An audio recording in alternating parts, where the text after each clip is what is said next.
നോക്കാം. കണ്ടു കഴിയുമ്പം നമുക്ക് സബ്ജക്റ്റ് വെർബ് അഗ്രിമെന്റിനെ ബേസ് ചെയ്തിട്ടുള്ളൊരു ക്വസ്റ്റ്യൻ ആണെന്ന് മനസ്സിലായി. അപ്പം ഞാൻ നോക്കുമ്പോൾ ഇവിടെ എനിക്ക് എന്തുണ്ട്? സബ്ജക്റ്റ് 1 ഉണ്ട്.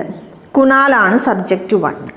രണ്ടാമത്തെ സബ്ജക്റ്റ് ആണ് ഹിസ് പാരൻസ്. സോ എനിക്കിവിടെ 2 സബ്ജക്റ്റ് ഉണ്ട്. Subject 1, subject 2. Here in this sentence I have 2 subjects, subject 1 and subject 2. Subject 1 ഏതാണ്? കുണാലാണ്. സബ്ജക്റ്റ് 2 ഏതാണ്? ഹിസ് പാരൻസ് ആണ് അല്ലേ? ഇനി അലോങ് വിത്ത് ഉണ്ട് അല്ലേ? അലോങ് വിത്ത് ഉണ്ട്. ഇപ്പം ഈ 2 സബ്ജക്റ്റിനെയും കണക്ട് ചെയ്യുന്ന കണക്ടർ ഏതാണ്? അലോങ് വിത്ത് ആണ്. സോ എനിക്കറിയാം അലോങ് വിത്ത് എന്ന് വന്നിട്ടുണ്ടെങ്കിൽ യെസ്, ഞാൻ എൻ്റെ മനസ്സിൽ ഇങ്ങനെ വരുവാണ്, വെർബായാലും പ്രൊനൗൺ ആയാലും അത് ആർക്കനുസരിച്ചിട്ടായിരിക്കും?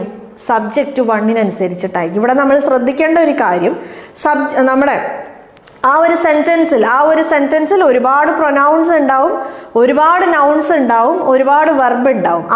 ഓരോന്നും